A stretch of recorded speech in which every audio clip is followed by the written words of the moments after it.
I'd like to bring this meeting to order with a brief prayer of thanks to our Savior.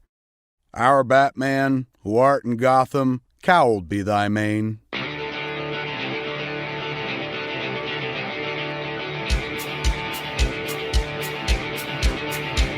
Now, y'all know Kev Smith's a big old fat man, but did you know his favorite hero is Batman, the Dark Knight who punches dirty turkeys in the face? That's right, Cape Crusader. Punch all those turkeys. Punch them in their turkey necks. So once a week now, this no-fly list fatty's gonna put the food down and get chatty about Batty, and this turkey gets wordy about Gotham like it's a real place. He ain't got time for his wife or daughter. This Catwoman's losing, Batman ain't caught her. Go get her, Cape Crusader. You want a pussy hunt now? Get ready, turkeys. We gon' bat shit. Babbling about the bat with old Kevin Smith. Now here's the fat man who loves Batman himself, Fat Kev Smith. Get on out here, turkey.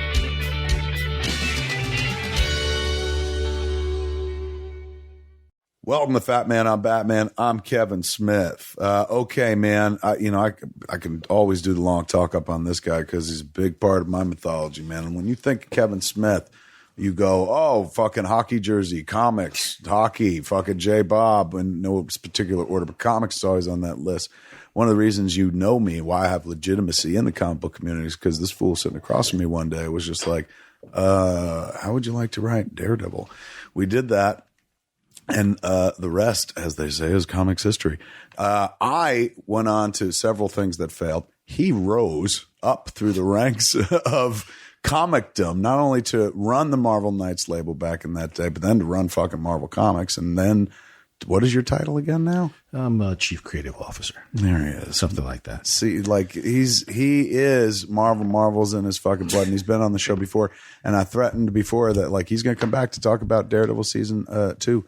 And finally, he's in town and to talk about all things Marvel. But most of all, we're going to talk about Daredevil season 2, which was amazing. Give it up for the man, the fucking legend. Joe Quesada is back here. Cue the applause now. How are you, my friend? I'm doing great, man. How you doing? Fantastic. You are looking good, man. It is. It's a good time to be alive. I got to tell you, you are living well. You are. Yeah, sugar, dude. I just dropped it. That was it. Weed and sugar. That's how I fucking. Look at you, man. You know, you're living the life. You're successful. You have a beautiful family. You're the same guy I knew when I met. You know, back in the day. That's the thing that means the same most. douchey asshole. Yes, exactly. Right? Hasn't fucking changed. Consistency is my hallmark. Christopher Walken line from Things to Do in Denver, one of my favorite movies, where he looks at Andy Garcia and he's like, "Look at you. You're not a man. You're a waltz." Yeah. Right.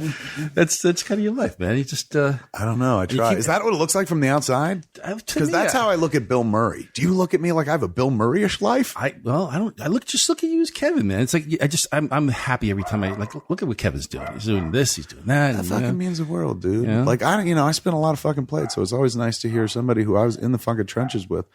Let me look. You're directing The Flash. How awesome is that? That was fun. How awesome! Fucking fun, dude. You know? It was it's fun. The Flash, dude. And that's the thing. Like I cried while directing, right? And not because I'm like, this is Tusk and I ruined it, like, or fucking Bruce Willis hit me. Like I cried because I was like, oh my God, like we're seeing it come to life. Same way I cry when I watch fucking Daredevil.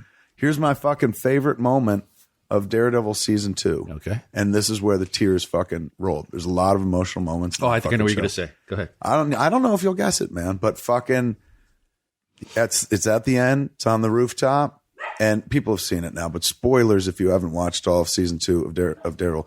When it dropped, bitch, I was directing Flash and I had one weekend off and I stayed in Vancouver and just binged and watched the whole thing in my weekend off.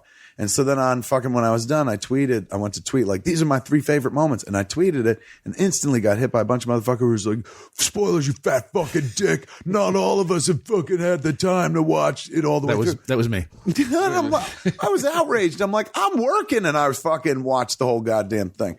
But one of my favorite fucking moments, hands down, this made me cry. And I think it is my favorite moment in the whole fucking season 2. They're on the roof. So spoilers if you haven't watched it. But if you haven't, what the fuck? What are you waiting for?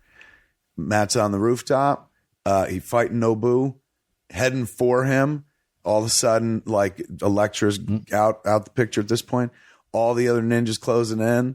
and you're like, all right, we're gonna watch him try to fucking fight, and it's gonna look like the classic cover of fucking dude with a bunch of hands fucking coming at him, and then all of a sudden, and a fucking ninja drops, and another ninja drops, and just they fucking cut back, man, to Frank on the rooftop with the I'm gonna get fucking teary talking about it, with the skull on his chest, fucking lining it up like, go get him, Red. And just the look back from fucking Matt Murdock, from Daredevil himself, who spent most of the season going like, no, that's not the way to do it. Right. He's comfortable knowing that these are undead ninjas who've been brought back to life by the hand. He gives him a fucking look back and marches the fuck forward as his boy is just like, takes them out one by one.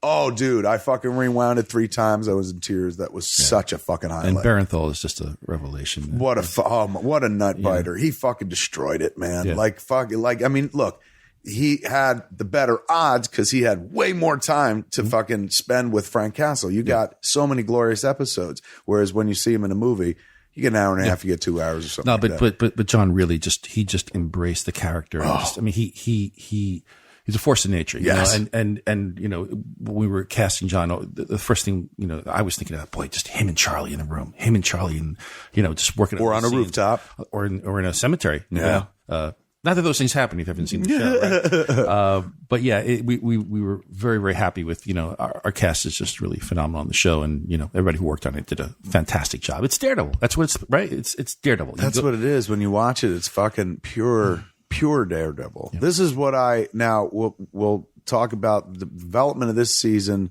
We're seeing different names in the credits from last season. Yeah. So even though there is something of a creative shakeup, there's no disruption of quality. I felt like I was watching season 1 continued. Yeah. There was a pedigree. It was established. I mean, it was, you know, Steve DeKnight did a great job, you know, launching season 1 for us, and Steven had to go on and do a movie. So Marco Ramirez and Doug Petrie, who were part of, you know, the original season 1 room, came in and just picked it up, man, right where Steven left it off, and did just an incredible job. The as always, like when I watched all of season 1, like I could just not only feel it, but you see flat out visual reference to you, like you like and this is in the best possible way. Yeah, look, everyone gets credit. I ain't saying like it's all fucking you, but for something that you didn't direct and you didn't write, it felt like your influence. You know, like when you watch something that's produced. This is crazy to say, but when you watch something that from people with like bigger pedigrees, you watch something produced by Spielberg, you know it has a Spielbergian feel. J.J. Abrams has a particular feel. I watched Daredevil season 1 and I could feel your influence. I was like, that's got Quesada feel. Season 2 is absolutely the same thing. No, thanks. There were moments of like, oh my God, I've seen that image before and I know where that image comes from. That's because I call people up and, you know, said, hey, read the comic. Use my shit. Yeah. Look at that page. Now for those that don't know, what role do you play in a season of Daredevil? You know, I'm involved with all aspects of it, you know, you know, from, you know, the outline phase to the script phase and you know, casting and art and production design. You know, I'm involved, in a lot of things, sometimes very directly, sometimes peripherally.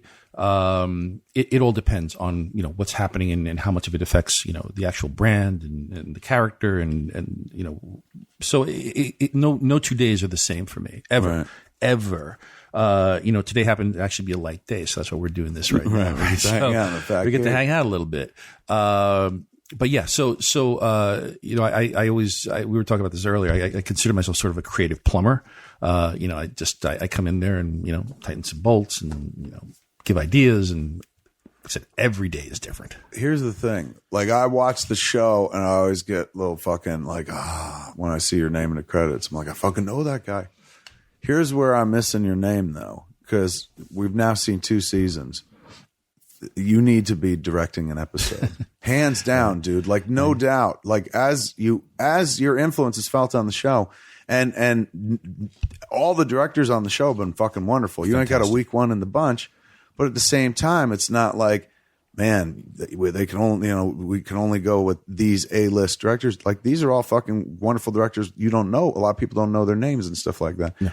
You got a name as well, and you got a visual style that goes back fucking many years. Like anybody who needs to see an example of your direction need only look at your books, because that's what the artist does in a fucking book. Like, there's a writer and there's a director, and the director is the artist, man. So like I've talked about on the show before, back when I was going to do Green Hornet, Joe was the guy I reached out to, because Robert had already done Sin City, teamed up, it hadn't come out yet, but he teamed up with Frank Miller to direct Sin City. And I was like, fuck, there's a good idea. Yeah. Gloves are off. So I said to Joe, we were on the fucking boat by the Statue of Liberty, and I was just like, I'm working on Green Hornet, man. Like, why don't we co-direct it? Because he directed my Daredevil run in Marvel back in fucking 99. And I'm still reaping the fucking benefits for that. People are like, wow, you did a good Daredevil. I'm like, well, Joe did a good Daredevil. I had some suggestions. Both did a good, everybody did a good Daredevil. So, yeah, everybody involved. So back in the day, this is going back when, when comic book movies were not like hitting you in the face every 10 seconds, when Miramax, and this is Weinstein Miramax, was going to do the Green Hornet movie. I turned to Joe, and I still have on my laptop fucking Green Hornet storyboards. Do you have them? I was just going to ask you. I was looking for them the other day. I mean, I got digital copies, but I'll totally fucking send them to you. I couldn't find. Just send them to me, because he did a fucking gorgeous. I mean, you've all seen Joe's work. If you haven't seen Joe's work, and then maybe that's assuming. Like, look, Joe does a very important fucking job now, man. Like fucking up in the big rooms and shit like that. But how he got there, Shaggy, we're fucking praising, was by drawing. So maybe we got some young listeners that know you in one way and not another. Go back and look at this man's fucking work. He did a stunning splash page of from ground up of a Green Hornet. Looked fantastic. And then you did 4 or 5 pages of storyboards, the whole opening sequence of like the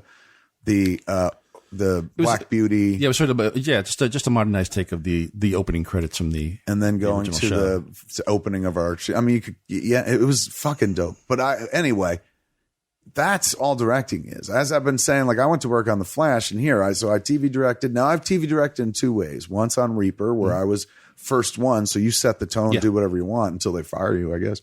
And then the other one is, you're stepping into something that already exists. So you got to play the ball where it lays, and you can't fucking like, hey, you guys have been doing it wrong. Let me show you how it's done.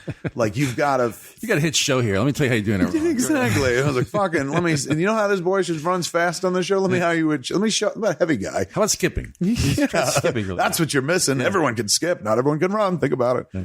You're not making many changes, but you have to go in there and fit well. Yeah. You have to be able to stand shoulder to shoulder with the material that surrounds you, the episodes that surround you. There's no way on earth that you are not ready to fucking helm an episode of Daredevil, dude. Like, and I know probably the writer in you is just like, well, it's probably be easy for me to write an episode. You have influence as a creative plumber to like get into the writing of things, of it influence the content. What you need to do is step behind a camera. I've been watching you your whole fucking career. From before I knew you as just a guy working on books. In the shower too. And I watch that too. And I'm not telling you to get a job doing that. Right. So you can see there's a level here. Right. You, what you are ready to do, dude, is fucking direct. Like you've directed on paper for years, and now you're fucking over in TV world and comics world. You fucking oversee all this shit. Just step over and be like, you know what? I would like to do this. I guarantee you they'd be like, oh my God, Joe, why not? You have to do it. Like, we got to pick 10, 13 of these motherfuckers anyway. You might as well be one of them. I just did Flash as the guy coming into something.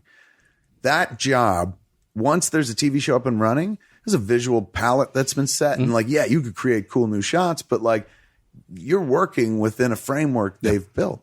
So you're leaning heavily on the DP who shoots this every fucking week and whatnot. Yeah, well, there's a consistency. Once the show establishes that consistency, the people that go to watch the show, they expect the show to look a certain way. And if you got somebody who comes in with a completely different point of view, that could work against you, unless, of course, if the episode itself has a completely It's supposed to be that. Yeah, it's like we're in a fucking mirror universe. Well, listen, I appreciate the confidence. It's a job of opinion and suggestion. Right. And right now, that's what you do. As a creative plumber or whatever, that's a job of opinion and suggestion as well. You take it one more step, dude. Like next season, I don't want to watch that show. Don't see your name in fucking directing credits of one of them. I can, like, not that I would say I vouch for you, but that ain't going to help in this business. Like, Kevin Smith says I'm good. They're like, well, dude, you know, Kevin Smith's dog is a better director than him. But I'm telling you, dude, as a dude who's loved this shit his whole life and whatnot, watched you draw fucking Azrael back in the day, watched your career go to where it went. Think about that. Your fucking ability to draw shit. Fucking put you in the fucking catbird seat, dude, in a company that is in the catbird seat right now in the universe. Like, there's Apple, there's Coca-Cola, there's fucking Marvel, for heaven's sakes. You got it there. You're one of the fucking, I know you'll be like everybody else. Of course, a lot of people got it there, but you were one of the fucking chariots that brought it to where it was. This was a company a lot of people don't remember was on the fucking ropes, and you could buy the stock for under a fucking penny and shit like that. Joe was one of those people, architect of bringing it back to life, man. And so the Marvel we all know and love today, including all those fucking movies that we love so much and the TV shows we love so much, built on the foundation of the comic book work that you did. You are fucking pure comics in your goddamn blood. You're a visual stylist. I've worked with you. You've directed my scripts in as much as that's what Daredevil was. No way on earth, dude, that you don't crush this. Now, if you're sitting there going like, well, fucking, I never worked with actors before. You communicate very well with people. You're a likable guy and stuff. You're down to earth. You're real. And what? You're New York or New Jersey? Fucking, what is it exactly? New York. I'm New York. New York. Yeah. Well, you got a place in Jersey. Got a place in Jersey, but you know. So he's tri-state. I live in New York. He's a New Yorker. He's fucking friendly. He's good people and shit like that. So that's all it is. You're not going to go in and be like, fucking Charlie, you've been doing this wrong for 2 seasons. Mr. Cox, come here. Here's how you should be blind, and here's how you should play this. No, they all know their jobs at this point. Then it becomes your job is just opinion and suggestion. So you watch what they do, and then you have an opinion about it, which is like that fucking rocks. We can move on. Or you have a suggestion about it, which is like that rocks, but like if we change this, it might rock even more. And that is even opinion based. So it's like, you know, there's as long as you go in knowing that. Like, let's say you stand, the worst thing that can happen in that scenario is you're like, what if you did it like this? And the actor's like, I don't want to do it like that. And you're like, all right, we're good then. Let's move on. That's it. There's no fight. And then you become everyone's favorite director. They're like, he's a good guy, man. You don't fucking put easy to work with, man. Easy to work with. Listen, and then when you're easy to work with, they give it to you without even you forcing it out of them, dude. Like, you don't have to worry about that. The only thing you really have to worry about in directing first time is, can I put together some images and shit? And we fucking know that you can put together some images. Well, I appreciate it, man. You know, it's it's something that, you know, I've thought about doing someday. You're closer than ever, dude. And who knows? You know, maybe I will one of these days. It's just, you know, I got a day job and, you know, there's a lot of stuff on the plate, but it's definitely something that, you know, we talked about it at length, you know, years ago. You know, that's where the Green Hornet thing came around. And, you know, and it's always thrilling sometimes when I see something on screen, I'm like, oh, that was kind of pulled from, but listen, I love seeing that when it's pulled from other people's images too. Yeah. Oh, look, I know that, you know, that's from Steve Dillon's Punisher run. And that's, you know, that stuff's always fun to see, you know, especially because I know these guys and so many of them are friends of mine. So, right. But I appreciate the compliment, you know, and because I always did, you know, whenever I try to draw a story, I can't look back at the old stuff because I just like, oh God, I blew it there. But I always see my art as, you know, it's always story first and image second and trying to look at it as coming at it, you know, from a directorial eye and a cinematic eye. And I try to learn as much of that stuff as possible, you know, so I read about it. I watch, you know, commentaries on, you know, from directors. And I think, you know, you could never stop looking at that stuff. Gotham, they're doing Azrael, dude. Like they're doing the Order of Saint Dumas. I heard. Yeah, that's cool. Oh, good. How fucking weird. Like something that you're not even like, at least over at Marvel, you're like, hey, it makes sense. He fucking worked on Daredevil. And so he's got the influence on Daredevil. Your influence is going to be felt at a place that you don't work at. Yeah, yeah. And normally you're like, I don't want to work there. Yeah. Like, you're the other guy. No, they don't want me around.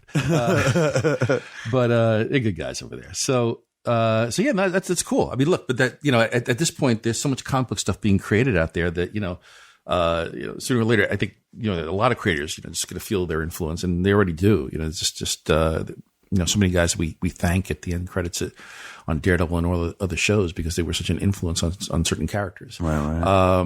And that's the beauty of comic books and where we are today, right? And how the genre has expanded and become what, you know, what guys like you and I used to dream about. And now all those guys can be getting seats at the table. Like fucking, look at Marc Millar, dude. Yeah. That's fucking crazy, but not crazy because he was fucking crazy talented. Yeah. On the page, you're like on the 4-color page. What's the diff? Yeah. You know what I'm saying? It's just a different canvas. And it's funny. I was just talking to Mark. I was happy for that fucking dude. Mark is the best. I mean, he looks such a great Swamp Thing. He's hysterical. He's bold. He's brash, and he's a good friend. And we were just talking about comics and the future and careers and stuff. And the thing that makes Mark so successful is also that people may not realize this or don't care to notice, but he's a brilliant businessman. He's a very, very smart businessman. You know what I mean? And the same thing with guys like Bendis, and you don't get to be that, at that sort of pinnacle of the career without some sort of business acumen, knowing how to manage your career, manage your brand, manage your name, and sort of walk the right path to get there. And everybody's got a different path, right? But these guys are so gosh darn smart. It's insane. And what's really sweet too is like Mark got to play with all the toys. Yep. Then he created all new toys. Mm-hmm. Like it's not just a dude Look who's at like his catalog. His catalog is Steve's got deep bench, man. I was just looking at all the books he produced, all the creator-owned stuff. And I'm like, man, he's got a library as big as like some companies. Yeah. It's pretty awesome. That's wild, dude. Yeah. He created all of his own. Yeah. So he can and he generates on a regular basis. So he can he doesn't need to rely on the big two or anybody. No. He can generate it. He generated his own universe twice. Yeah. He does. But he did Kick-Ass with, who was that with? Originally with you guys or no? Well, it's creator owned, but he did it through the Icon imprint. Through the Icon imprint. Yeah, so technically a part of the Marvel family, but he owns it. He owns it, yeah. All right, so let's go back to the shows. Mm-hmm. The Punisher getting Frank Castle going to jail and fucking facing Wilson Fisk. Yeah, was phenomenal. First off, the Punisher fight on the cell block. Yeah. We did at the front. Right, they all know. This is all fucking spoilers. We said it up front. Yeah. And again, dude, we're like a month. They must have watched it by now. We're a month. Right. If they haven't, then why the hell are you listening to this in the first place? Yeah, fucking come on. Frank Castle going to jail and being told by fucking Fisk, you take out this dude, fucking, we're good. I'll get you out.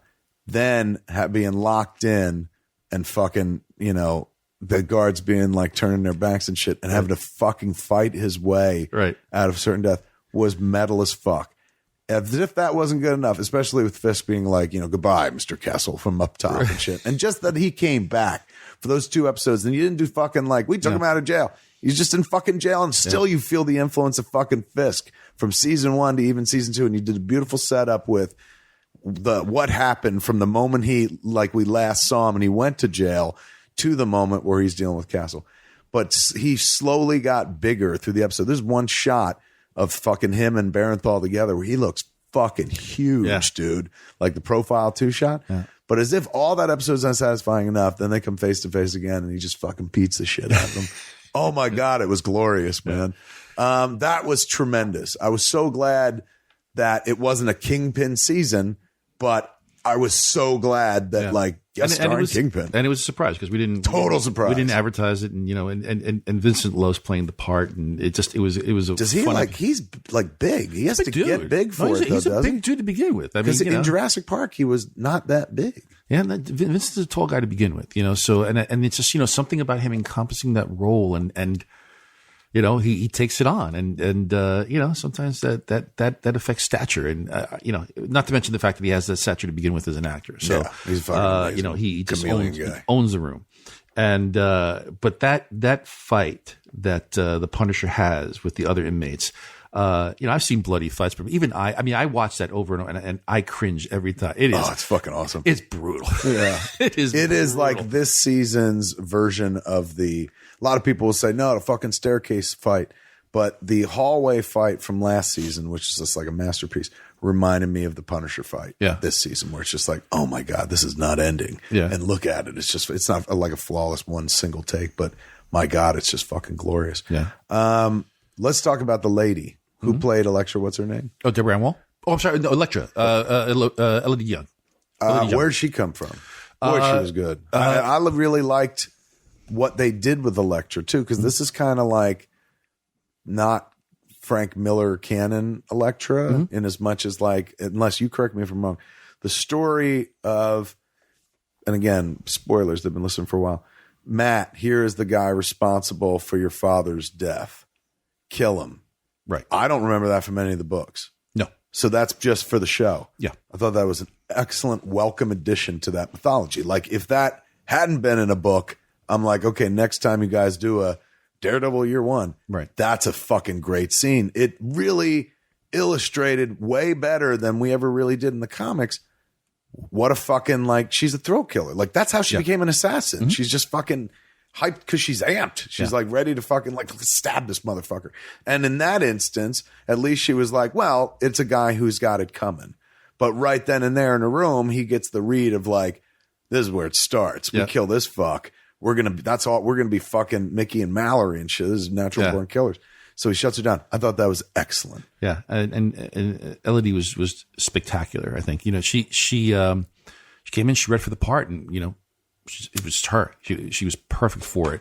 And the fact that she also, is a martial artist, so the physicality was all there. She moved like that. I mean, that flashback scene to where young Matt meets, young Elektra, at the party, and she's wearing that red dress, and she goes, and the, sort of witty banter between the two of them. It's like, this girl's got this guy wrapped, and then just the, getting into the sports car, and Matt and I realizing, oh, fuck, this thing is stolen.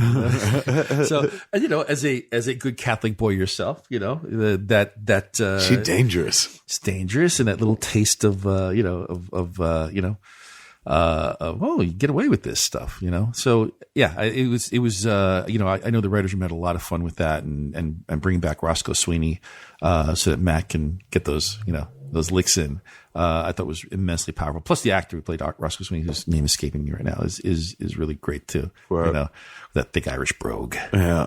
He was fucking good. You know who else I liked too, and I was glad he came back, was the Melvin Potter dude. Oh, he's wonderful. Yeah. And in the background, I don't know if I saw it in season 1, but in season 2, there's a poster for the Gladiator, and it's the cover. That was there. In season 1, it's like a realistic version of the cover of Daredevil where he's fighting Gladiator. Right, but it's Roman gladiators. Yes. Right? Yeah. That was their season. I didn't see it. So fucking dope. Man.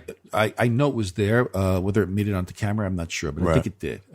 Yeah. So fucking such a sweet touch. Yeah, there's a lot of Easter eggs in that workshop.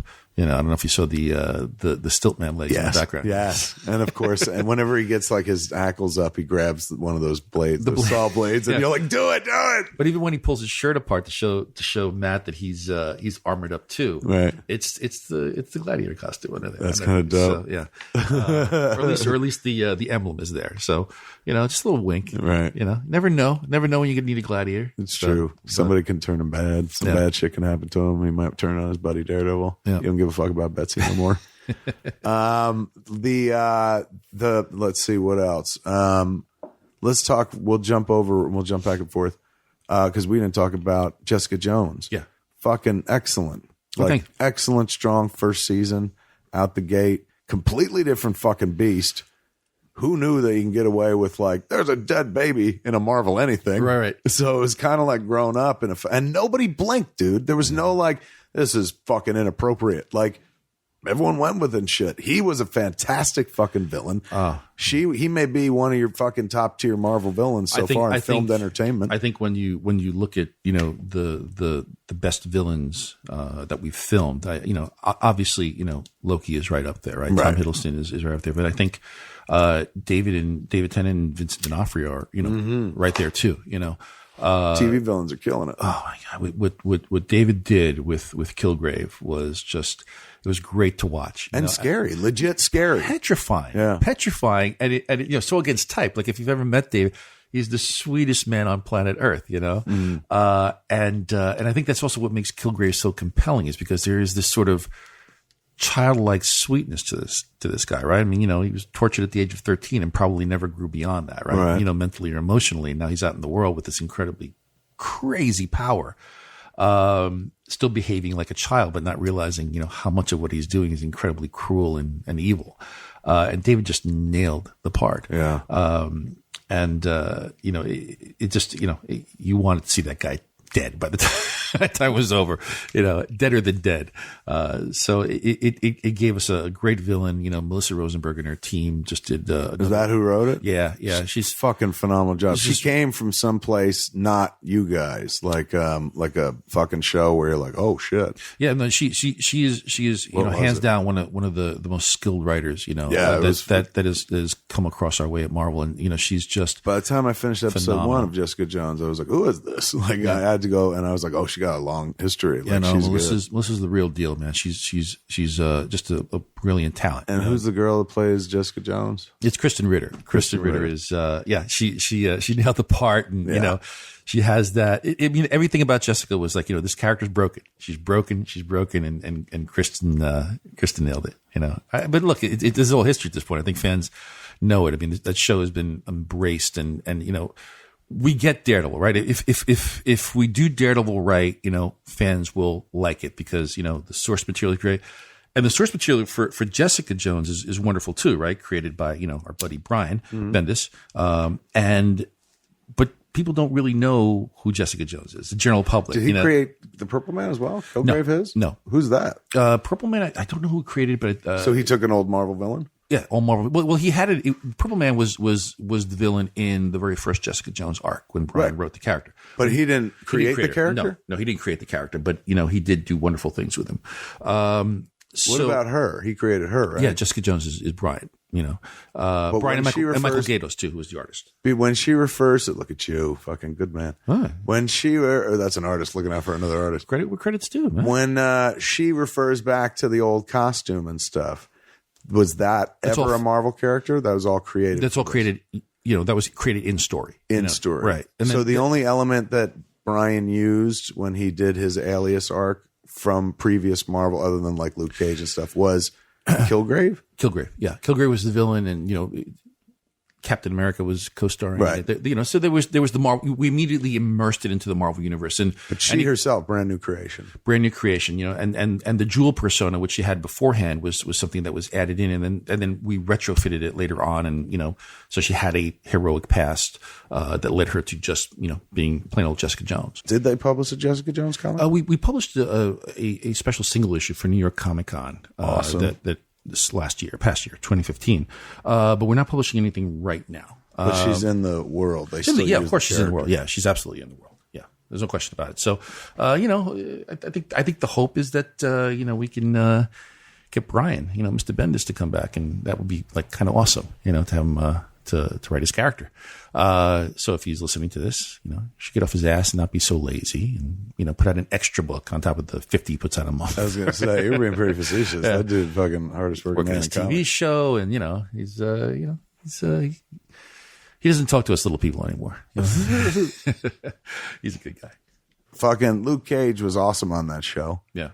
And like, this sounds weird to talk about, but like that whole relationship was sexy. Like, yeah, well, it was like, not just like, look at them fucking each other, but just like tortured and, it was real. It was kind of like one of the most real relationships you got to see on TV, but it was between two very unreal people who were indestructible. Right.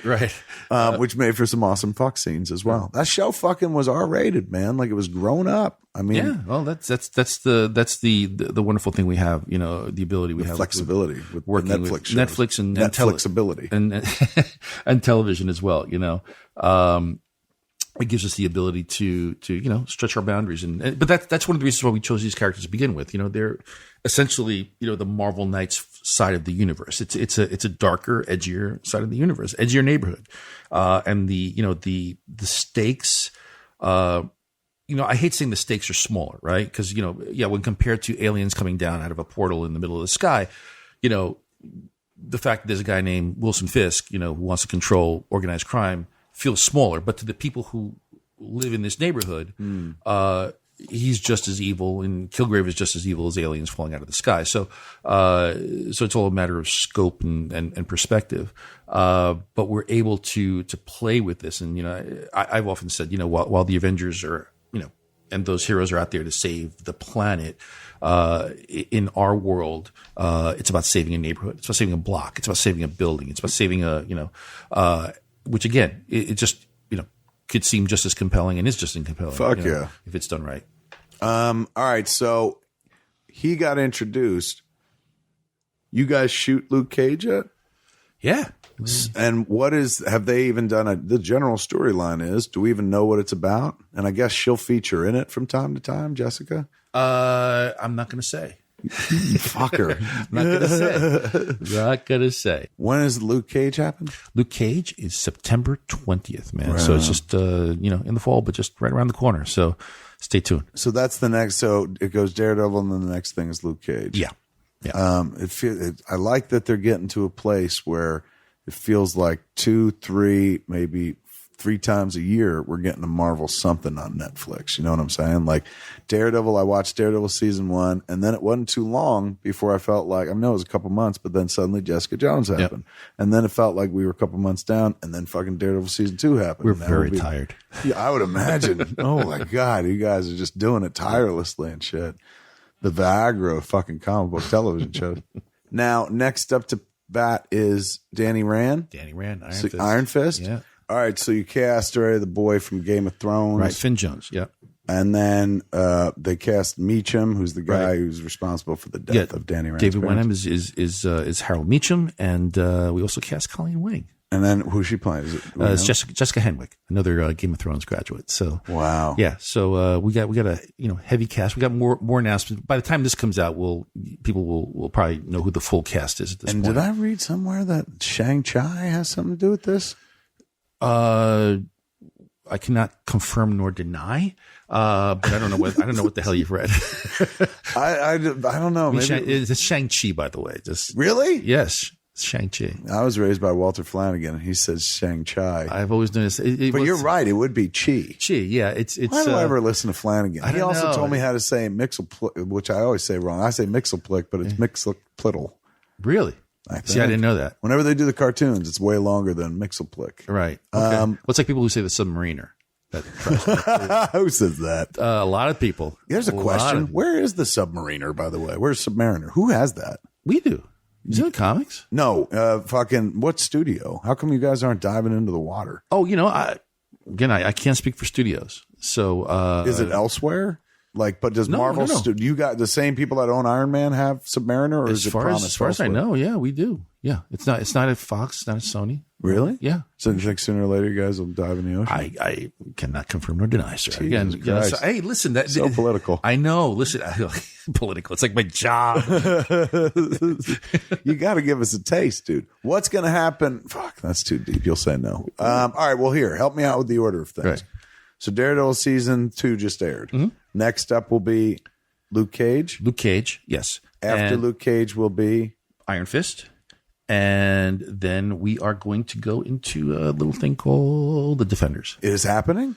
That happens after, so there won't be Defenders happens before a possible season 3 of Daredevil? I believe that's the plan. These things are flexible. Tight. So you cross them all over. Yeah. That's the Avengers of this fucking world.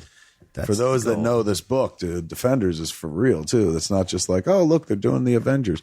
They're doing the Defenders, bitch. I remember when they first talked about that. I was just like, Jesus, I never thought I'd see a world where fucking somebody would be using that title in reference to the fucking Marvel heroes. The idea of a Defenders miniseries, kids, for those that don't follow that sort of thing, would be to take all of the Netflix Marvel heroes and cross them over, like bring them into one big thing, just like, I guess it would be one big miniseries or one big movie. How would you guys handle it? Well, I guess a series. It's going to be episodic. So instead of like, so kind of like, wow, it feels like how Daredevil had a season 1, season 2, like Iron Man and Iron Man 1 and Iron Man 2. Then there was the big Avengers movie. And then you guys got the big Defenders movie. Yeah. And then Daredevil season 3, if it follows Iron Man 3, will be the most successful of all the fucking seasons. Right. Because then he gets the big boost by Defenders. You guys are smart, man. Wicked smart. We hope it works that way, man. So wait. So right now, so the Defenders would be Daredevil, Jessica Jones, Luke Cage, Power Man and Iron Fist, because by that point you will have done both series. Yep. Frank Castle count as part of that now that he's been in the Daredevil universe? I cannot confirm. God damn it. It's like fucking Senate hearings. Dude, we're too far off. We're way too far off. Yeah, but you can tickle the balls, dude.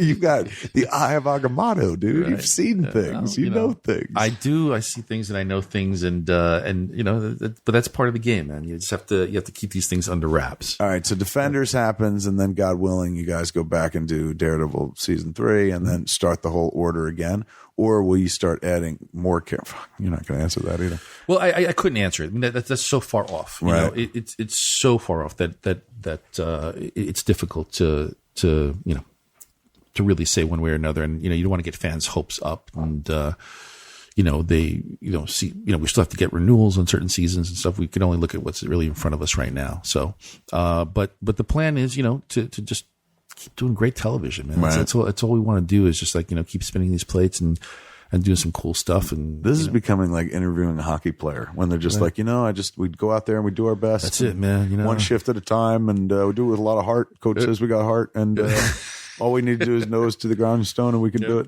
They don't give particulars like, well, you know what would fucking help. Yeah. I got hammered last night. Totally. Like, Jesus, if I could just fucking leave the liquor behind. Right. But, all right, so let's go to somewhere that's safe to talk about. Right. World of Marvel Comics, because all this shit, of course, comes from the actual comic books. That's the thing, man. That's the thing. That I keep telling fans of who only watch the television and television shows or our movies. That if you really want to know, you're asking me all these questions about that are spoilers, but if you really want to know what's coming up in television and in the movies, read the comics, because that's where it all comes from. Unabashedly, that's where it comes from. Comics are the source material. They are the Bible. You know how they made stories about movies and TV shows about the Bible? Yeah.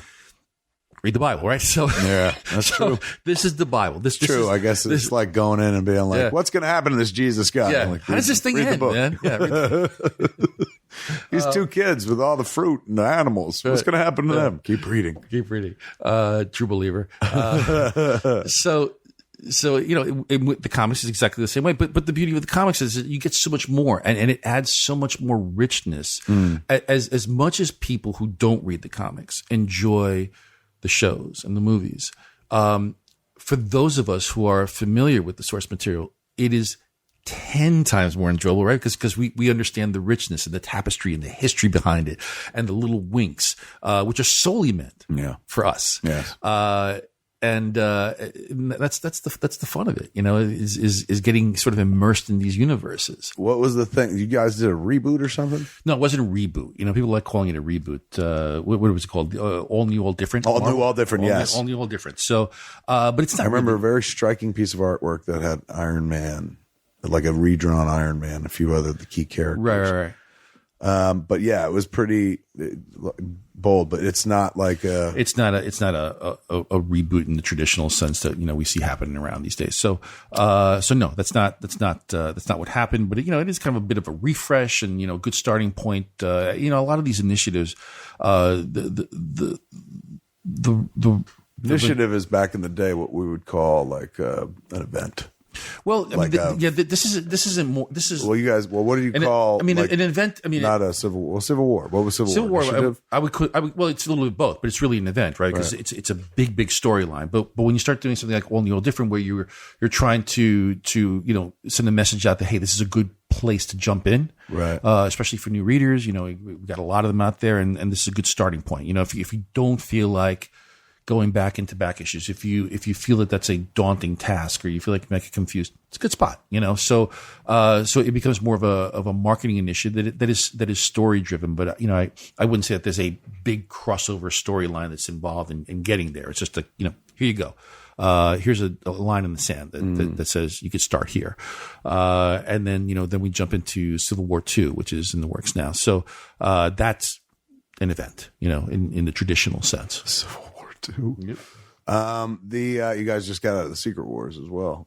Secret Wars too. Yeah, a lot of wars, man. Yeah, these guys are always fighting. They gotta fight. It is. It's for most people when they hear the word Marvel now, that's what they think of as the movies, and then secondarily the television shows.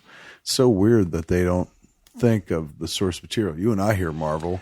Even now, like, of course, the movies ring through, but like when I hear the word Marvel, I immediately associate it with paper. Like comics. Yeah, no, I think people still associate it with comics. You know, whether they read it or not, I think they know where it comes from. You know, what are you see the comics world from a God spot? How is the health of the marketplace? I think that I think it's in a great place, and it's all a matter of how well the quality of the material continues, right? Mm-hmm. So, you know, let's take the world of movies, for example, right? So, you know, how often have we heard, you know, comic book movies are going to go the way of the Western, right? I get that sentiment.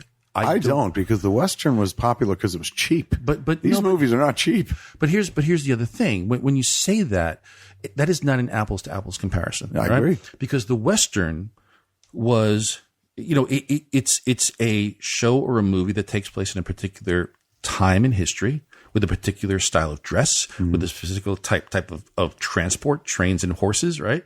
And a particular type of tech, you know, 6-shooters and things of that such. So, and that's not the case when I hear that comic book movies are going to go the way of the Western, because comic book movies encompass everything, including Westerns. So, you know, will there be a point where there's an oversaturation of guys in masks? Maybe, but you know what? We got a talking raccoon. Yeah. You know, and we got a curveball for you, folks. Yeah. And, you know, we've got Jessica Jones, right? Do people, you know, you could call it a superhero story, but really it's more genre, right? So will people get tired of genre? Maybe, you know, but that hasn't happened yet. It hasn't, and I think that's the beauty of comics, right? It's not like horror was a genre. Nobody ever got tired of that. Horror movies still exist. And Blade is a superhero, right? But it's not. I don't think it's viewed that way. So I think the general public has, and we've seen some research to this effect where they view so many of these movies no longer as a superhero movie, but they really sort of view them in the same breath that they do any sort of action adventure movie, like Die Hard when we were kids. And you know, take a look at properties like, you know, let's say Harry Potter or the Terminator or Star Wars. These are properties that could very easily have come from comics, right? They have the same, you know, that sensibility to them, but it's all genre, right? So to say that we're going to go the way of the Western is a bit of a I think an unfair comparison, because we have I mean, you know, Walking Dead, right? Right. You know, so it's just where we are becoming the source material. You know, I mean, comics are just, you know, the source material to some wonderful, you know, properties and concepts, and you know, it's there's a wide variety of stuff that we do. It's not just people in capes, and even the Marvel stuff. You know, so much of what we do. Yeah, a couple of our guys wear masks, but it's really not people in capes. There are a couple of costumes, there are a couple of uniforms here and there, but so I always find that comparison really, really weird. And I just think it's weak because it's like, again, the Western. There were so many Westerns because it was so inexpensive to make a Western back in the day. Right. You know, all you needed was a big piece of land that was undeveloped and a couple horses and weird, you know, period costumes and stuff. Right.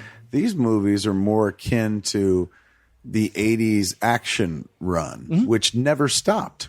Action movies are still as fucking huge as they are when the 80s gave birth to them. Now, some people be like, action movies were in the 70s. Not like in the 80s. The 80s invented like what you think of as the action blockbuster. And what has changed that genre over time has been budgets, right? I mean, you know, if people aren't going to the movies, well, then those budgets go down, right? And you see less of that stuff. So, yeah, I mean, you know, I could, you know, Die Hard's a superhero movie the way I see it, right? You just don't wear a mask. Yeah.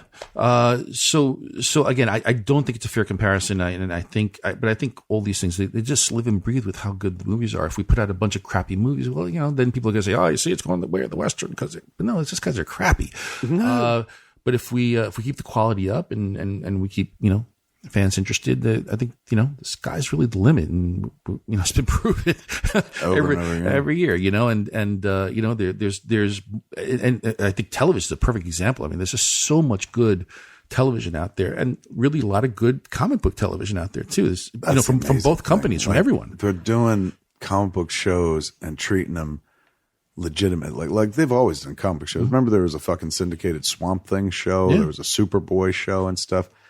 but like they're putting money into them and treating them like an episodic from, you know, fucking Dick Wolf or David Kelly, like back in the 90s or something like that, or in the 2000s, like legitimate. They're getting treated with respect. You watch people review them, and, you know, again, these are stories that, like, there was a period where you and I had to be like, yeah, I like comics. You know, you hang your head a little bit and shit. You have to defend yourself or explain yourself or something.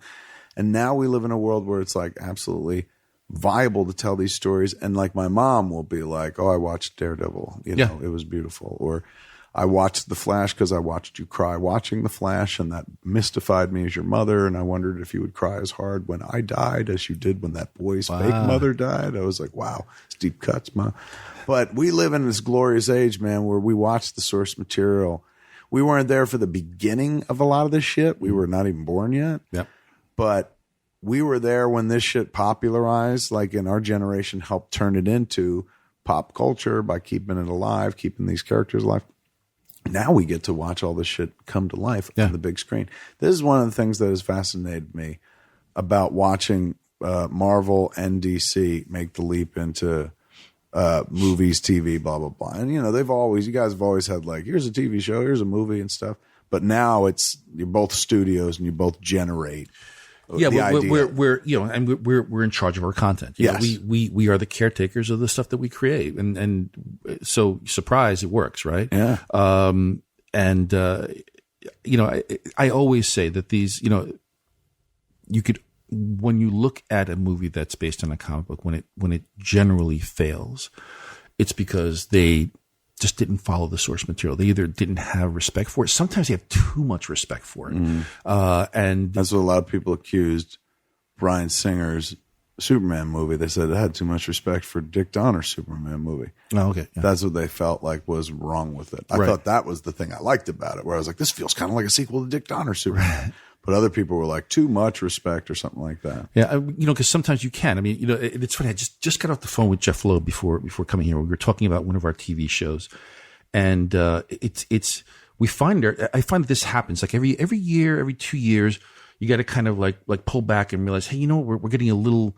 We were discussing an episode of a show where we had to step back and go, oh, you know what, we might be a little too inside baseball here, you know, and you got to step back and go, okay, you got to pull it back because this is meant for everybody, you know, so you have to be careful about this. Really, so it becomes too like comic booky navel gazing, you mean? Yeah, that could happen, you know, or you could forget that, you know, when a character, you know, comes crashing down from the sky and lands in superhero pose or, you know, whatever it is, that people got to go, whoa. You know, right. You know what I mean? And, you know, sometimes you know, even drawing comics and writing comics, sometimes you have to remind yourself and other creators that this is still, you know, even though there have been heroes in the Marvel universe, you know, for decades, it's the idea that when a human being sees this, it's got to remain special. It's got to be like, oh my God, what did I just see? Right. You know, it's got to wow them. And there has to absolutely be dynamic spectacle. Like, holy fuck. And you got to put yourself in the position of like, what if this, especially with Marvel, where what we do is happening. We use the real world as a canvas, right? And it's so important. And this is something that, you know, now I'm going to flash all the way back to 2000 when I took over as editor in chief at Marvel, because this was something that I preached across the board to all our editors. What started to happen to us as a publishing division. I mean, aside from a lot of the business practices that went down in early Marvel that just, you know, put the company in really, really bad shape. And those things were starting to get fixed, right? By the people above me who were much smarter and that kind of stuff. But creatively, what also started happening, and this is also, you know, this is something that I think also comes out of desperation, because you're just trying to figure out what's going to sell, what are fans going to want. So, you know, a lot of books at the time, like, you know, one of the more successful books we put out at that time during a very rough period for us was a book like Marvels, right? Alex Ross and Kurt Busiek, right? Yeah. And that hit it. It was a fantastic, gorgeous book. And it also tapped the vein, right? It tapped the vein of that fan who now has seen this from a particular, and it's seeing it from a whole new perspective, right? And you know, so give you that man on the street view, but then also kind of in a lot of ways, it's also a love letter, right, to all those stories that came in the past. And doing that in the context of Marvel is perfect. But then what starts to happen is that what I start to notice is that a lot of the stories that we were creating, while we were at Marvel Nights, right? I can see this, and again, it's still somewhat from the outside looking in, where you're reading books and it's like, these are books that are not being produced in 99 and 2000, and you're reading books and there's footnotes that say, see Iron Man issue 3 from 19, and you're like, wait, what's going on here? And right. and the way I equated it was that we needed to start to get our talent and our editors especially to look out their window, right? Because what Stan Lee instead did of just looking at the books, to look at the world, or looking through the window in the book. And by that I mean that I have no idea if Stan did this, but I'm going to speak sort of metaphorically about this. When Stan and Steve and Jack and all the geniuses that created this universe started out, right? What Stan would do is, he'd look out his window, right? And if he looked out his window and he saw, some woman walking out of a cab and she's got tons of shopping bags. She's struggling to get out of the cab, and the cab driver is, being, your quintessential rude New York cab driver. And all of a sudden, Thor comes crashing through a building and he's fighting Galactus, right? It's like, whoa, right? And Stan would write that. He would add Thor and Galactus to that little vignette, that real world vignette. He'd find a right? real world. I remember there's a great scene where Thor walks into an elevator and people are just like, holy mackerel, right? But so that's an example. And then what it felt like we started to do, or we were doing at that time, and again, speaking broadly, metaphorically, was creators were saying, God, remember that scene with the lady getting out of the cab and then Thor, I want to write something just like that, right? Instead of looking out the window and realizing that scene in the year 2000 was completely different than the way it was in 1964. Right. So, and I think that's the beauty of like what guys like Bendis did when they took over, Spider-Man and did Ultimate Spider-Man, right? It wasn't a shift like, well, let's modernize Peter Parker. So instead of a chemistry set, let's give him a laptop computer. That's not modernizing the character. That's just the trappings. That's just, gilding. There was a tonal shift, right?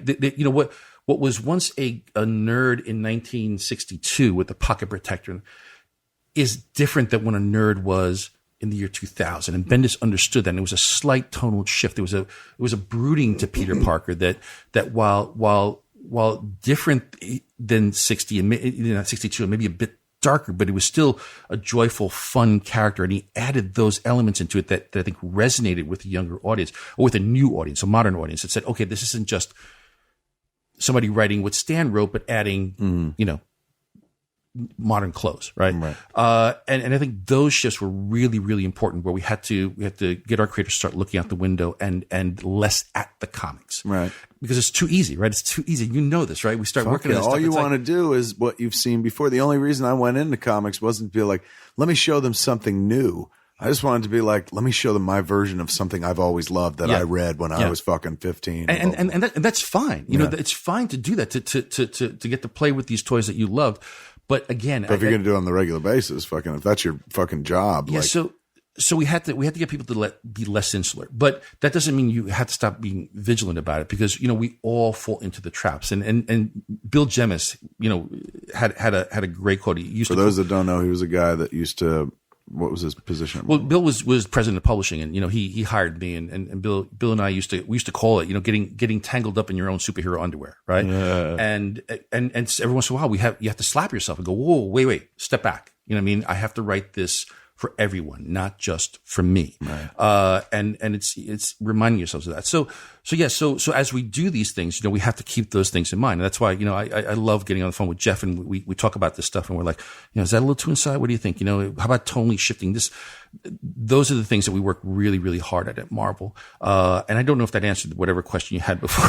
I didn't even pose it yet. Here it is. Yeah. From the outsider point of view, and you'll probably give me I can neither confirm nor deny, but from the outsider point of view, this is how it looks like. And we've talked about this on this podcast many times.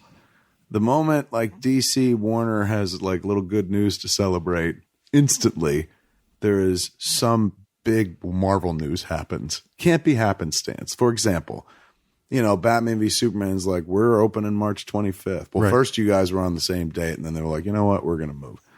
And then, like, as we get close to Batman v Superman, suddenly it's like, we're going to drop Daredevil season 2, which is about Daredevil fighting the Punisher and everybody fighting each other right here, in advance. Is that strategic? Well, here's the quick answer to that. We don't decide that date. That's Netflix.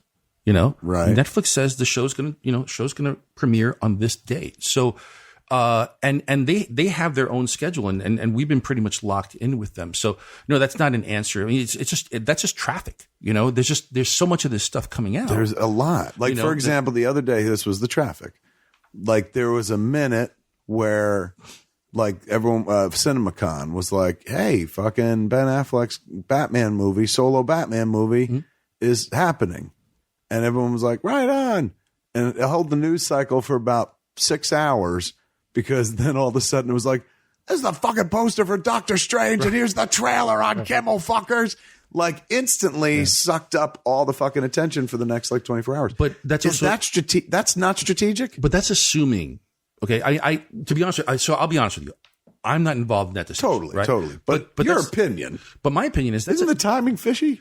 But that's like assuming that we know when they're going to make their Batman announcement. Yeah. Right? I mean, I well, not if you follow them. If you follow them, then you follow them. Yeah, but it always feels like you guys got better news to whip out whenever somebody's got, like, good news. You're like, yeah, look at this, bang. And they have news too. I mean, I think it goes both ways. I mean, it feels like the old days to me. That's what I like about it. It feels like, our distinguished competition, like, everybody on their toes. Right. The internet thinks it's intentional too. Like, the internet reads that as like, Marvel won again. They're doing it again, as if it is a Marvel versus DC. That's kind of cool, though. I mean, I think that's great. I do. I really do. That reminds me of my childhood. That reminds me of, like, being a fan of one or the other or both, and taking shit for it with other fucking comic book fans. Like, ew, you read that, and being able to stand for it or something like that, or not. And some people have always been Marvel zombies, and some people have always been fucking DC heads and shit like that. Yeah, but I love that stuff. I think it's so healthy for comics. I mean, we've talked about this before, so I'm going to repeat myself for those that listened to our previous endeavors together. But I read Marvel when I was a little kid, and then I dropped comics around the age of 12, and then I rediscovered them at the age of 25, and I was a complete DC head, because DC had the best writers, man. They had the best absolute writers. I always felt that the Marvel characters were stronger, though DC had the big two, right? The big three. But at that time, DC was killing it, man. So that's where I came up, right? And then eventually found myself, at Marvel. But when I became editor-in-chief at Marvel, I felt it was so important to spark up that rivalry again, especially mostly and solely within the fan community. That's really where I wanted to see it, because that's what Stan did. And when I was a little kid reading those books, and I would read Stan's, soapbox, and he'd poke at the guys across town and call them distinguished competition or Brand X. Remember that? Yes, Brand X. That's probably worse than anything I've ever said about these. Not really. I said some bad things back in the day. But it was to me, it was theater. Right. It was let's create some theater. It's wrestling. It's like let's talking shit, chirping at each other on the ice. Blood up, and let's and then the fact that we were being really successful at that time made it a little bit easier to poke. Yeah. And helps the chirping when you can fucking flatten the other person. It does, but listen, I got friends across the aisle, right? Of course. And it's a small industry, but and just as an aside, me and Paul Levitz have done like several panels together, so it's not like there's any real animosity there. At least I hope not. Right. But to me, that's part of the fun. You got a lot of companies, right, that are vying for space on the racks, and creators that are fighting the good fight, trying to get their names out there and their characters out there. And you got the big two, which are sort of the prime movers of the industry, right? And a lot of this stuff, Zeus and Apollo of the industry, right? But you need the big two, right? Yeah, and I've said this when I was in the indie ranks. Unless you're Mark Millar, then you don't need fucking anybody, right? But if I would argue that if there weren't the big two there. There might not true. be an industry, We don't know industry about for. That's true. He worked at the big two. He trained at both and then created his universe.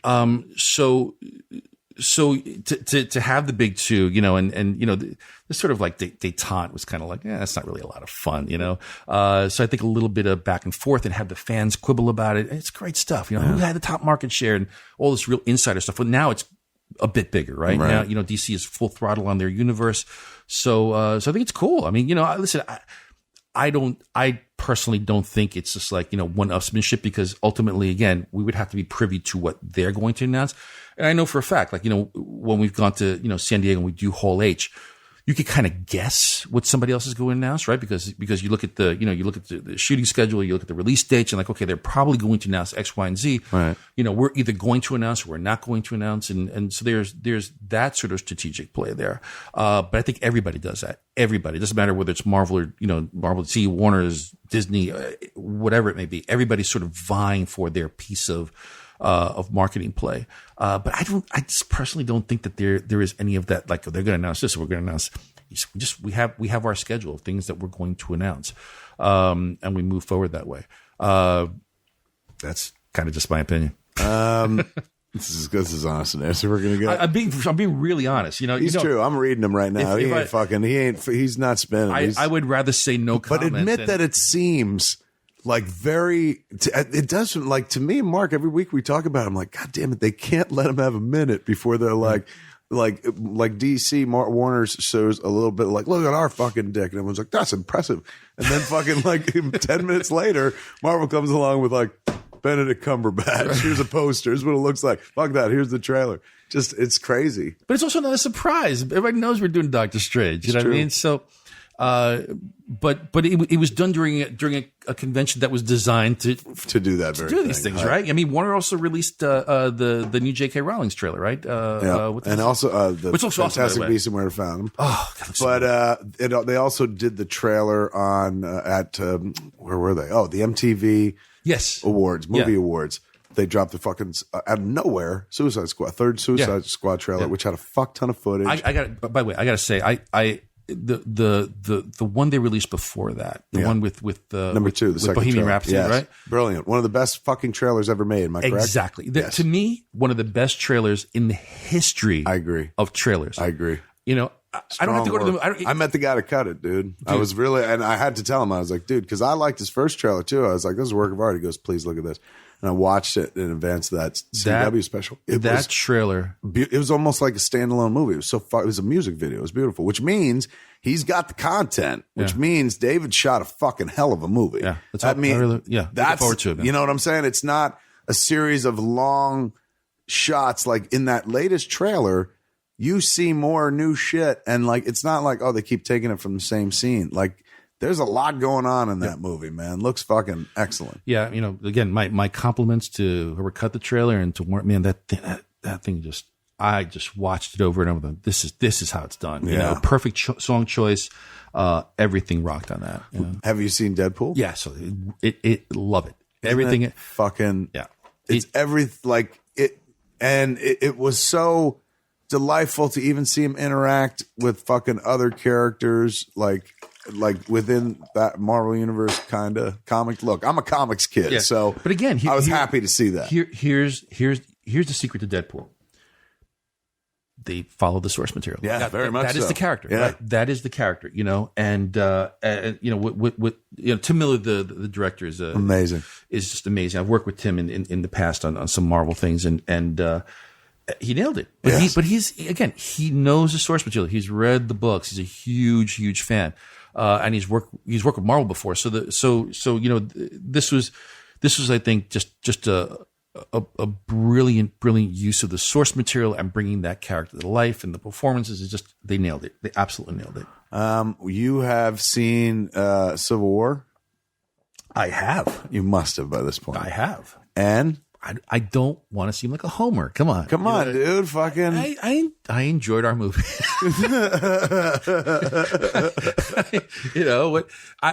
Listen. I think word from Bernardin was you guys fucking crushed it, like grand slam. He said it was his favorite Marvel movie. I'm glad to hear. I mean that's the. Is that the general consensus? Have you seen a lot of this chatter and stuff? The chatter's been good. The chatter's been good. Chatter's been beyond good. In this sense, I'm very superstitious. It's just the movie's got to come out. What, you still got like a week and a half for it ultimately, ultimately, it's all very democratic. You understand this, right, man? The fans vote with their feet. Or with their dollars, one or the other, and you hope it's with their dollars. And I think our studio guys really nailed it. Very proud of the outcome, and I don't have much to do with the movies these days. That Civil War was probably the last one I was closely involved with, or intimately, however you want to call it, or somewhat involved with. And we're now still in the midst of Phase 3, Marvel Phase 3 of films. Yes, and so far, no whiffs. You know what I'm saying? All those movies are utterly rewatchable. Mm-hmm. A lot of people go like Iron Man 2. I like Iron Man 2. Like I'll watch fucking Robert Downey Jr. in Iron Man 96. Like he's charming, and that suit does a lot of the heavy lifting. Let's be honest. So he's wonderful. He's fantastic. But fucking watching that suit fly around and that, I always give it up to Favreau, dude. The dude who was like, let's fucking shoot his head and pretend we're inside his helmet. That's half the fucking movie. It's wonderful. And you buy it, and it's way more intimate than here. When I watched Sam Raimi's Spider-Man, I felt alienated from the two characters when they're on the rooftop talking. Because there's two dudes behind fucking masks. Right. One dude, you couldn't even see his mouth, and the other dude, you couldn't see his mouth either. And they look like fucking the Tin Man talking Scarecrow. But even those fucking characters had more articulation because they had faces in those faces and those masks. So in that way, imagine if in Sam Raimi's Spider-Man, you went inside Green Goblin's helmet, right? Like they do with Robert Downey Jr. as Iron Man all the time. And it's easy as fuck to shoot. He must sit in a chair with a green screen behind him, and they could kill it. And then you hand that over to effects, and they put some stuff in the foreground. Yeah. And what's funny is that has become such a visual language of the movies, and it's become a thing, and it's kind of cool because it is so simple. But you got to have a world class actor to do that too. Yeah, he's fucking. I mean, look, that again. But I credit fucking Favreau because he said, "Ooh, I like Robert Downey Jr." at a time when a lot of people are like that guy, and that dude Robert Downey Jr. is a fucking spine. That whole universe rests securely on that dude's fucking spine. He built a universe. You get to the Avengers, and there was a time I remember when there was I don't know if the Avengers will have a lot of Iron Man in it, and it became Iron Man 3 de facto, essentially, before Iron Man 3 even happened. That dude is fucking wonderful. And when I watched Batman versus Superman, I remember when Ben first took the job, I was like, right on, man. He's going to be their Robert Downey Jr. in the DC Warner Brothers world. But the difference is he doesn't get to be nearly as playful. Batman's character is brooding, and I'm always bummed about my parents' death, and I'm fighting injustice at the street level. It's darker, way darker. When you're the other billionaire, you get to be Charm City, it's the Robert Downey Jr. show, and he just gets to fucking chew the scenery, act his ass off, be charming, and then periodically go fight crime, or sometimes do it at the same time. Yeah, he's the muscle, man, the main muscle. Well, I think that's also where you also have to look at guys like Chris Evans, and he's become fantastic too. He's wonderful because you have somebody that's so so, as you say, he chews up the scenery like Downey, but yet when him and Evans are on the screen together, it works, and they play off each other. And dude, Chris Evans did the impossible, and I think he made Captain America interesting. Yeah, and think about it. He was Captain America, you could argue, is Marvel's Superman, and less powered and more human. And so a lot of people online are like, "Fuck you, that's not right." Whatever. But icons almost stand for the similar things. Truth, born in truth, justice, the American way. One's an alien, one's from Earth and stuff, but one's hyped up by science and whatnot. But similar in ethos. But Captain America was always kind of Boy Scouty, and there was always a question of will that character work in movies? His characterization of that character makes you like Steve Rogers. Yeah. Even out of the suit. By the time you get to Winter Soldier, he's compelling as fuck. He's wonderful, don't get me wrong, in the first Captain America movie and stuff, but that's a lot of ground you're covering. By the time you get to Winter Soldier, man, he spends a lot of time out the mask and just fucking bombing around as Steve Rogers. And that's Chris Evans having to like act without the mask, without the fucking history of look at these colors, look at the fucking. Yeah, well, in a lot of ways, he's done. Great.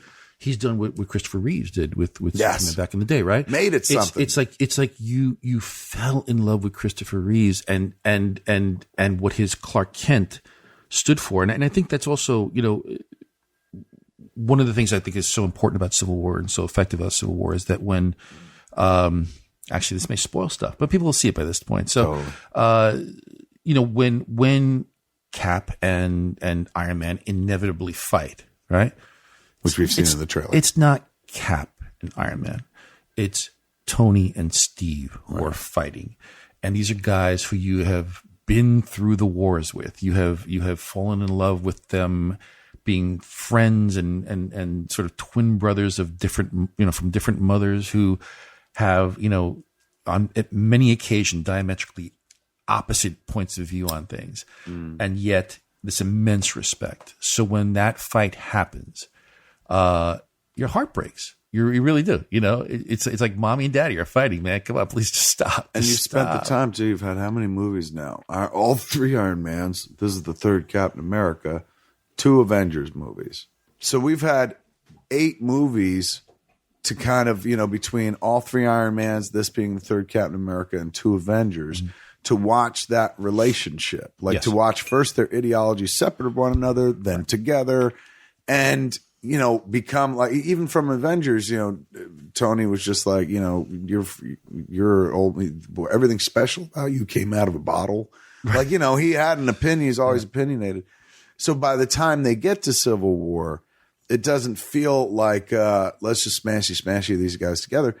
You go, oh, this was brewing for a while. Yeah. Like they're basically on 2 different sides. Well, also the fact that Tony's father, who he'd had issues with, worship Steve Rogers, you know, and you know, the idea that Tony had to grow up with the idea of this guy, and then all of a sudden, you know, comes out of the ice and he's alive. Right.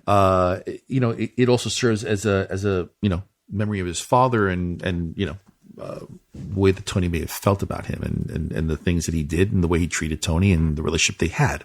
So there's a lot of baggage there, you know, and from Cap's point of view, it's just like, hey man, I knew your dad. All right. Your dad was like, you know, one of the greatest people I know. It's like, you know, what are you doing? All right. But I think, you know, it all starts again with the alter ego and you forget, right? You forget the same way that you forget that, you know, when, you know, Chris Reeves put on the Superman costume, you know, you the costume just sort of, it becomes secondary, right? Yeah.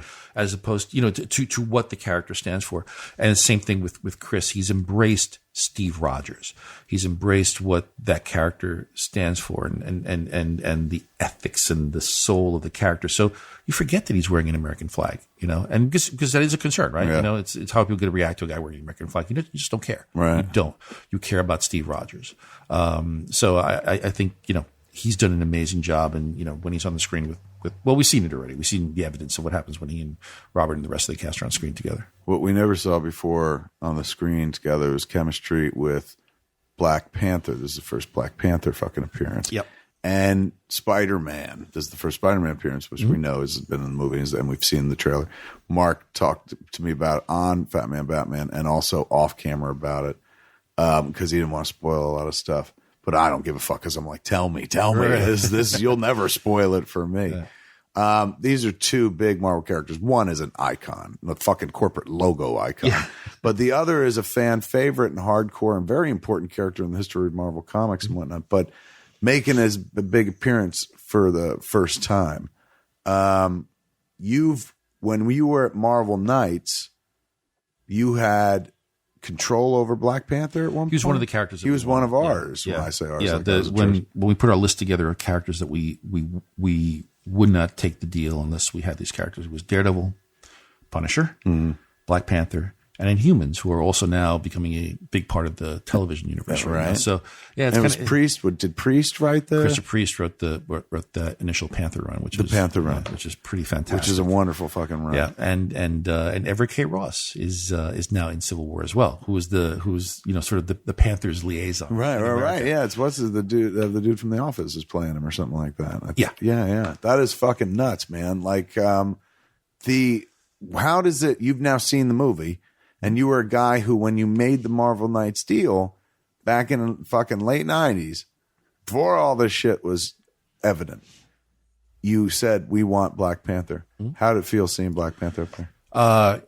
It was amazing. It really is, just, like I said, it's an amazing time to be in comics and to see all these characters that, where very early on, we knew that there was a lot of potential in these characters. It was just needed to be. It's kind of one of the coolest fucking names in comics to begin with, and one of the coolest fucking outfits. There's a shot of him in that fucking trailer launching onto somebody on a motorcycle. I don't know if it's Winter Soldier or Cap, but it looks like McFarlane-esque in as much as his fucking legs are up by his head. Right.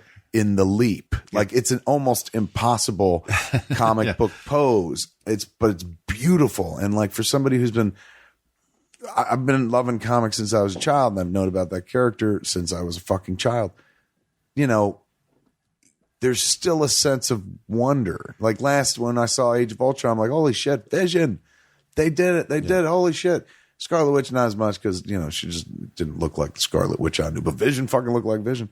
But the Black Panther literally looks like Black Panther. Yeah, no, they nailed it. And Ryan Meinerding and the in-house designers over at Marvel just they get it. They totally get it.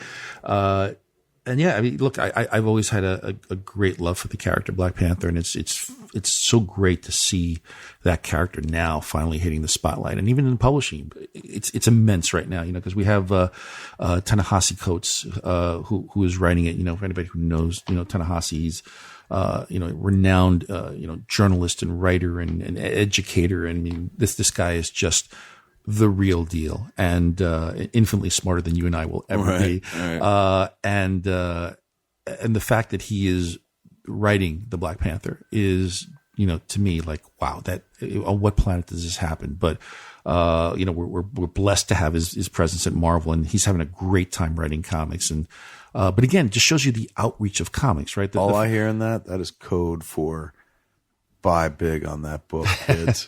Yeah. Brand new writer coming from the legit world of writing, taking on a character that's just about to fucking explode. This is a guy who your mom's about to know Black Panther. Buy 3 copies. He is one of the preeminent voices out there on culture and social issues, and I mean this guy's a genius, right? And but again, it shows you the outreach of comics, the effect of comics. He's also a guy who reads comic books. Yeah. That's what I read in the interview with him in the New Yorker. Yeah, and it was just like, oh, he actually reads comics. And well. That's he seemed excited to get a shot at the fucking title. He we have our. You weren't around. Well, we didn't have it at this time, but when you were writing for us, we now have those publishing retreats where all right. And he came to the publishing retreat. He wanted to be a part of the world, and what more can you ask for? So again, it's always surprising to see, the people that are actually, into what it is that we do and rewarding at the same time. And, ultimately what that does is it's great for the fans because, if we're able to get somebody like Ta-Nehisi come in and write something for us, that's all good, man. Fucking everything always sunny on the Marvel side of the street, isn't it? It's not always sunny, dude. It really is, dude. There was a time, you think back in history when things looked bleak, but that was not this fucking decade, not even last decade, man. Your stewardship over there has led us to a fucking time when we can actually see the Black Panther on a screen, which means that one day we're probably going to see the Moon Knight on a screen as well. Who knows? But, listen, here's the important thing. Even though things are rolling well and, it just, you can't, I may have talked about this before. You can't take this stuff for granted. You just cannot, It's the world of entertainment, and the audience can be fickle, and you just can't you can't sit there and go, well, that's what, they're going to like that because they liked it yesterday. You know this. We have to continuously stay on our toes, continuously refresh, continuously, look for new talent and new ways of telling stories, whether it's, movies, TV, or whatever else may come down the road. We do it in publishing, and, we're doing it everywhere else at Marvel. So, we've been, the best you can expect is no one bats 1,000, right? So you just want to keep your batting average up, and if you hit a couple out of the park, that's good. That'll do you for a little bit, but you got to make sure you get back in there in the cages and hit another one out, as soon as you can. So, that's always, our perspective, at least certainly my perspective, that, just never know when the run's going to end, right? So you're so this shit ain't going anywhere, dude. Are you fucking nuts? But like, you got me believing. I'm like, well, yeah, I guess people might wake up and be like, I don't give a fuck what happens in Avengers 3. I'm not being doom and gloom. You got Coke, dude. You got Coke, not cocaine. You got Coca-Cola. You got Apple computers.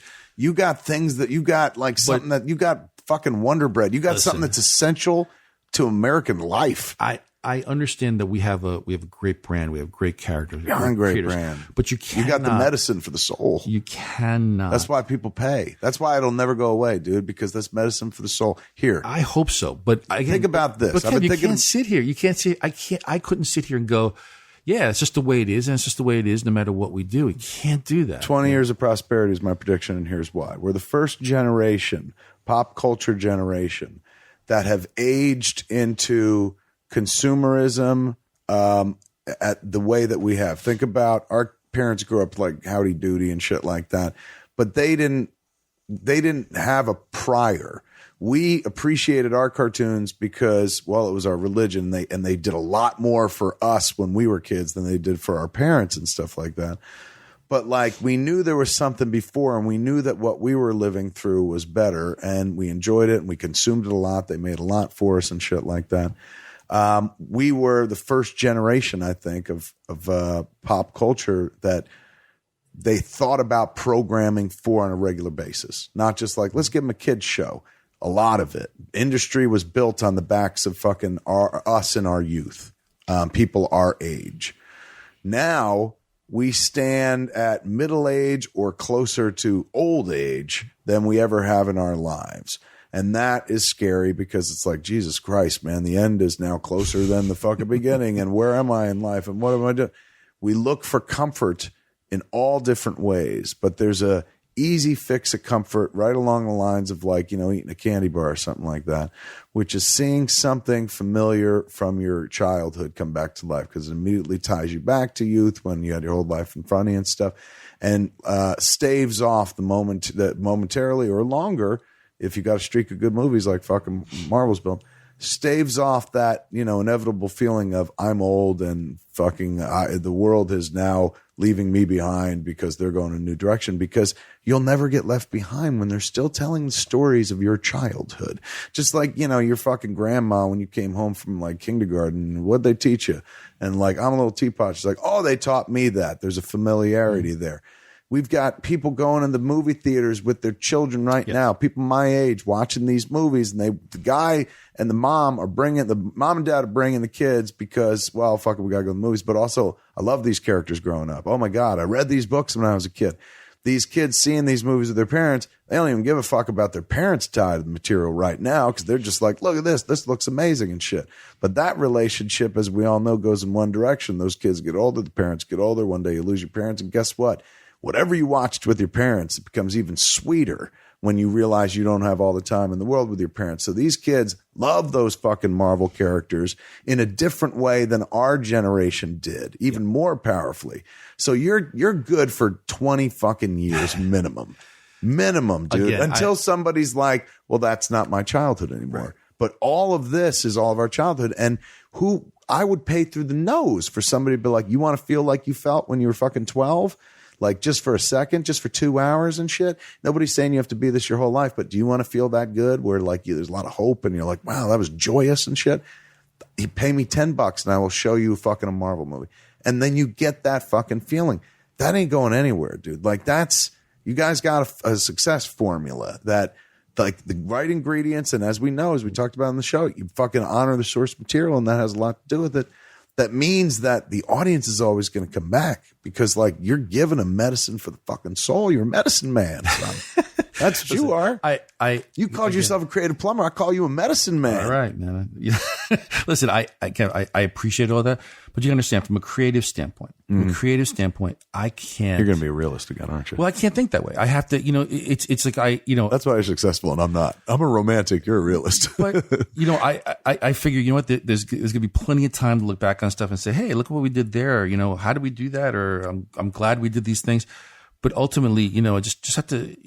And I get maybe it's because I'm just looking at the next project. I mean, we were here talking a little bit about Iron Fist, and the fact that's kicking up. But I'm already 2 or 3 shows ahead, thinking about what's going on and making sure. Oh man, I got to make sure that hopefully we're on our toes with this and we get things right. But I'll tell you a funny story about especially we're talking about handing things down to our kids and stuff, and it's the little things, right? Like we've had a ton of success, right? So Daredevil season 2 comes out, right? And people seem to really enjoy it, and Netflix is happy with it. We're happy with it. The cast, everybody seems really happy with it, and it's cool, and people always, a lot of people say, so aren't you thrilled? I'm like, yeah, I'm glad, but I'm on to the next thing. But sometimes it's the small things, right? So I'm in a cab with my daughter. We're going on a trip together. We're on our way to the airport. And it's like 4 a.m. We got a really early flight. And she's, she's a total Marvel nerd, but the bulk of her experience, she reads some of the comics, a lot of the modern stuff. So she doesn't go back, into the older stuff. And she watches the TV shows religiously. She likes the movies. And so we're in a cab and every once in a while, she's actually been responsible for turning me on to certain talent, actors, artists, I'm like, oh, I didn't, and so I like looking at things through her perspective, right? And she's also a genre nut.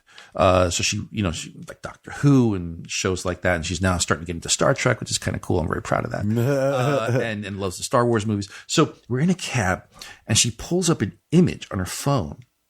It's like, wow, that's a great image. She's like, Dad, have you seen this? And I look at it and I'm like, oh, you like that? She's like, yeah, I really like this. You guys should like use this image in like one of the shows in Daredevil. It was a Daredevil image, right? It's like, it's really cool. And I'm laughing and dying inside. I know which one it is. No, actually, but it is from our run. It was the drawing of Sister Maggie holding Matt in front of the church in the rain. Right. And I'm like, I wonder who the artist is. Why don't you look up who the artist is? And for whatever reason, on that image, she couldn't find the artist. And I'm like, well, do some digging because, I like that guy's stuff. Maybe we'll hire him. And it put her on a whole mission. And then by the time we got to the airport, she's like, who's you? Like, but it's those little things, right? Because she's not absorbed into the stuff. She has, I don't think she's actually read a full comic that I've done, but she loves the work that we've all done as a collective. So it's those little things where she my kids never seen one of my movies, dude. Join a club. Yeah. So, but it's wild though that she had a moment of like, this is badass. And oh, you drew this. Wow. Yeah. So it no longer became real. But here's a perfect example of this too. Cause and this is obviously a generational thing, right? So I know this, so before Guardians came out, I knew the soundtrack, right? And that soundtrack's right up my alley. The whole 70s thing, right? So I played her one of the songs that was going to be, because I just wanted to, let me backtrack. Every time I play my daughter, a piece of music, I'm like, I think you're going to dig this. Nah, it's okay, Dad. And then I'll find out weeks later that, she heard it somewhere else and, she picked it up and, hey, Dad, look, so right. I played her one of the songs from Guardians. She's like, oh, I don't like that at all. She didn't know it was from Guardians. I'm like, I will bet you in a month you're going to love this song. It's like, no way. Go see Guardians with her, and she's coming back, and we're in the cab. And she's like, Dad, what was that opening song? How can you get me that song? I'm like, yeah, I do have that. I have that song, and I played it for you. This is the one, so it's all context, right? But so generations are absorbing not just the Marvel stuff, but the stuff that's presented, in so many different ways. And I know we got on some weird tangents here, but I thank you for the 20-year thing. I hope you're right about it. Minimum, dude. Even if you guys do everything wrong from here on in, 20 years. You built enough goodwill, like Pixar. Pixar would have to like go on a 20-year, even if they like, hey, we're putting out a fucking kids movie about vivisection, you know, and the main character is an open belly. Like, they could still make it another 20 years because they built something so strong. Same but I think they make it another 20 years, 30, 40 years, because I mean, I've worked with Lasseter and he sees things very much the same way. It's just, genius. You gotta keep busting your hump, man. You gotta keep your eyes open and look out your window. That's it. You know, it really is. It's a matter of looking out your window, and the day you stop looking out your window, get out. Get out. You know what I mean? Somebody should have told me that in the beginning. I'm a navel gazer. I'm gonna put my fucking head out the window. Normally I close all these doors. There it is, folks. Fucking, you got it right from the horse's mouth and shit like that. Man who's been in the trenches for years, fuck, working on the characters that you love, continuing to influence the fucking entertainment that you love, and then God willing. Listen, I'm going to ask you for one favor. You know, I don't ask for favors. Okay. You got to give a shout out to my boy Naquam. Done. What is it with Naquam? Naquam, Washington, man. Or just say Naquam. Naquam, Kevin Smith, Silent Bob, and all those terrible Jay and Silent Bob type pictures, man. Giving you a shout out. Thanks, man. I appreciate it. What does Naquam do? Naquam is my trainer. But he's my he's a huge comics fan. So my training goes by real easy because we just spend the entire hour and a half talking about comics. Man, he's a good guy. He's a really good guy. He can use comics as a reference. He's a superhero trainer. He trains Charlie Cox. He trains a bunch. Does he really? Oh, yeah. You see how cut Charlie is? Yes. Charlie's not like that. Man. Charlie took his fucking shirt off a few times during the show where I was like, Jesus Christ. Look at the dude, man. Yeah, he's ripped. That must be something about, like, in the CW with all those superhero shows, all those kids are in shape. Yeah. And all these Marvel hero men, every one of them now has a shot of, like, take the shirt off, and they're all fucking ripped, dude. Ripped. Yeah, so Charlie put a chubby in for those of us. I mean, and I'm talking like one dude who, like, that's what they need, man. And what's his name? Could probably do it. Guardians of the Galaxy. Just give one fucking glory shot to somebody who's not as gorgeously cut as all these. As Charlie Cox is fucking, what's his name? Chris Pratt. Fucking prior to him. Even Downey, dude. If you look at all three Iron Man movies, look at 3. First look at 1 for like 10 minutes. Then look at 3. That dude got fucking cut. Yeah. And who's the workout dude? Naquam. Naquam does Charlie. He does, I obviously have not reaped those benefits. You just started with him, man. You hang out long enough, you're going to get the fucking Charlie Cox box. Yeah, but he's a good guy. Good guy. So he's a huge comic fan. So I just wanted to, give him a little love here, man. Because, he's always listening to your podcast. Well, fuck, I mean, we've seen his results. Like, that's weird. You could actually see his results on somebody's body. He's like a sculptor. Yep. He sculpted some other human's body. Yep. Charlie had something to do with it, I'm sure. He had to show up, but still. Nah. Good on you, Naquan. You're doing the Lord's work, sir. Thank you, man. Well done. Appreciate and shit. Keep it up. Whenever he's back in town, we'll get him here in the Fat Cave, man. Joe Quesada, give it up for him. The man. Thanks, man. And, goddamn legend. Where do you send him place? What was that? Send him someplace. You got Twitter? Yeah, I'm on Twitter, I'm on Tumblr, I'm on Facebook, but I just, it's I just don't have a lot of time to post stuff. Right. I just don't, and it's just too much work. Plus, it was easier for me to post stuff back in the day when I was knee deep in publishing, because the cycle for, when you promote stuff to when it comes out is much shorter. Nowadays, like I said, there's a lot of no comment here only because there's stuff that we're working on that's years out, and the price tags are really hefty, and it's not just me. It's not like, hey man, if you guys spoil this, we put $20,000 into this comic book. Right. This is like, hey man, but also that was my division, right? Yeah.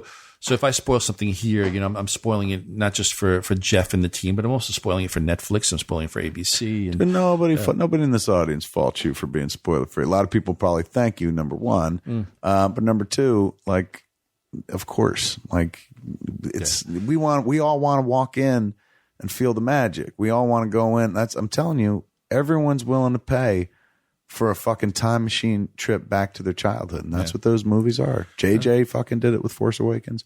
You guys do it with the fucking Marvel movies. How good was that? Fucking amazing. Like that was like mainlining childhood.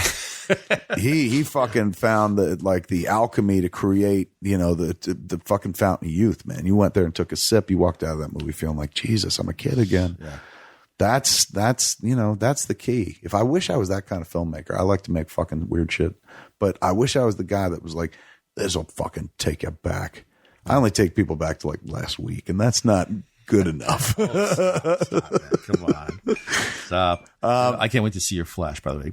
Dude, come on, promote that a little. I'm sure proud of it. I'm proud of it. It's like, it's pretty. I was telling Joe, and I talked about it too. The word on the street is it's good. People seem to like it. It's really good. That was like, this is something I'm completely unfamiliar with. You believe a man could skip? Yes. They bought it. They were like, skipping. Why didn't we ever think of it? I dwell in a world where like I shoot what I want and I cut what I want and fucking I'm like, we're done, and that's that. This is a completely different world where when I had a director's cut and then it goes forward and other people have to like sign off on it and stuff. So that was weird to be back in the world of like, oh, approvals? Fuck. I'm not working for somebody. And you are, 'cause it's not your fucking character. It's not your show. Good news is like, it seems to have not just passed muster, but like people like it and stuff. But I was telling Joe before the show started, like it was nice to do just the one job. Like at first I was terrified because I wasn't writing it and I wasn't editing it. So I felt like I was like entering a fucking fight with my hands tied behind my back. But oddly enough, like over the course of the 8 days of just directing and not being able to do those other two things, you learn to fight with your fucking head and mouth and kicks and shit like that. And the analogy falls apart. But point being, I feel like I walked out a stronger director. There was a bit of Pai Mei to that whole situation, like a little bit of Kill Bill where he sends her to fucking be trained by the guy and shit like that, where it's just like, oh, this is not my natural state, but like, you surrender to the process and you wind up coming out stronger for it. So I did. It was oddly enough like. So you're gonna do some more? I'm gonna interview you now. Yes, I'm gonna do it. Dude, I will do as many as they let me, man. Like totally. Nice. Fuck, I got a nice email from the top dog from Greg Berlanti, and he was like, "You're part of the family, boss." And so I'm like, "Yeah!" Like that's. And I don't know. Like honestly, dude, like whether I ever do another one again is schedule dependent, and whether they want me to, and they seem to want me to. But like if I'm free, I'd go up in a heartbeat and shit. But even if I never did it again, I'm so delighted that I did, because like I had this dream of like walking into a place that's not my playing field, and you know that's walking into a room that's not mine, and trying to win the room, and not only trying but succeeding, and have people in the room go, I like the way he does this. Like I had no idea, blah blah blah. Because some cats like think they got you down. Like, you know, I've seen your stuff. I know what he does and stuff. So to be able to fucking be like, you know, like here, this is also something that I could do. And have people go like, wow, that's fucking good enough for, you know, people who fucking write checks and shit like that. I don't, you know, it's nice. That's not I'm not dependent on that world, but it's nice to know. Yeah. Like in a Bull Durham-y kind of way, it's nice to, you know, fucking the whole ballpark doesn't have to be there. Although in the case of the Flash, there will be a lot of people watching it. But like, it was nice to walk into a different stadium. I hope so. But I mean, it was nice to walk into somebody else's locker room. Like it felt like this, like, and this is like, you know, not like probably easiest for most people to comprehend. It felt like being called up from the minors, and I would never really consider myself as part of the minors, more or less. But it was like being called up from the minors and playing in the show for like a glorious game where you're like, I fucking delivered. And not just like you filled the bench a little bit and shit, so they had a full roster, but like, wow, he delivered. And if it ever happens again, great. But if it never happens again, like, you know, I got it. I took Wonder Bat and I aimed for the fucking lights. Right. And I fucking felt like I did it justice, dude. And here's why. Comes back to you. Like, I love this shit. Like deeply. So watching it translate to another medium, I had the benefit of just like, oh, I've always been a fan, but the benefit of like, I've stood behind visual stylists with material that I loved and watched them do wonderful things with it. I talk about it every time you're here, but like, go look at our Guardian Double Run. There's a conversation between Matt and Karen in bed that is one of the most cinematic fucking things I've ever seen in a comic book in my life. And I ain't responsible for it. Like, I wrote a bunch of words, and this poor motherfucker was like, how the fuck do I fit all these words and all these images on the page? Found a really fucking beautiful, graceful, poetic way to do it and stuff. That's all influence. So by the time I got to the place where they're like, all right, direct one of these, rather than have superheroes just sit around and be like, hey, I like Star Wars, I like pussy, and the shit I normally do. Like, I honored the playing field and brought a little artistry to it. I was happy with it. I was happy. Cool, man. I cannot wait to see it. So. Will you watch it? Do you sample DC stuff? Do you? Yeah. Do you, Mr. Marvel? Absolutely. You're allowed to? That's a different story. I got to do it on the slide. No, of course I'm allowed to, man. You know, I watch a lot of stuff out there. So, what is more rare in this world? Finding a unicorn or finding a Joe Quesada drawing of a DC character done after the year 2000? I'd probably say the DC character. For Joe's work, man, in DC, you got to go deep cuts, and it's beautiful, beautiful shit. I love that DC. poster, I love the dude. characters, man. Remember that poster? Which one? The one of Batman and Robin coming down. Oh, yeah. The fire escape. I have that. I have the original art for that. Do you really have the original art? Yeah, I have that. Framed? One. Yeah. I have Oh that. my God, that's a gorgeous piece. I don't frame a lot of my stuff. I mean, the artwork that I have up on my walls is usually other people's stuff, but I framed 4 pieces and 4 pieces just because they each marked a particular moment in my career. So I have that poster. I have the cover to the first issue of Azrael, the triptych cover. Right. I have an X-Men poster that was sort of my first thing that got people excited at Marvel about my stuff. And then I have the cover to Guardian Devil #1, which you signed for me. So yeah, they're kind of like, you know, here are little bits of historic pieces. Oh, and I also have a piece that Alex Ross painted over, a Daredevil Spider-Man piece that we did for Wizard magazine that Alex painted over. Painted over your pencils? I just did my pencils were garbage. I'm like, oh, look at that, man. Look, that's what I could look like if I really knew how to draw, you know? His stuff is fucking, Quesada shit is beautiful. Look for that. You can still find it online, man. Look for that, but like Batman poster. It's got all the villains, all your favorite fucking villains. I think it was a dramatic cover for a Batman poster piece, poster book. Yes, yeah, but they put it out separately as its own poster because I bought it as a standalone $9.99. Oh, did they? Okay. Yeah, before I even knew you, I had that hanging up in my house. Cool. Beautiful, beautiful piece. But all his shit's beautiful. The Daredevil shit's fucking beautiful. He did a lot of Daredevil stuff without me as well. Look it all up, man. Go look at it and shit like that. There it is. Thanks for hanging out. Appreciate it, man. Anytime. Always fun. Cool. That's it, kids. For Fat Man on Batman this week, man. Tune in next week. Same fat time. Same fat channels. Modcast.com.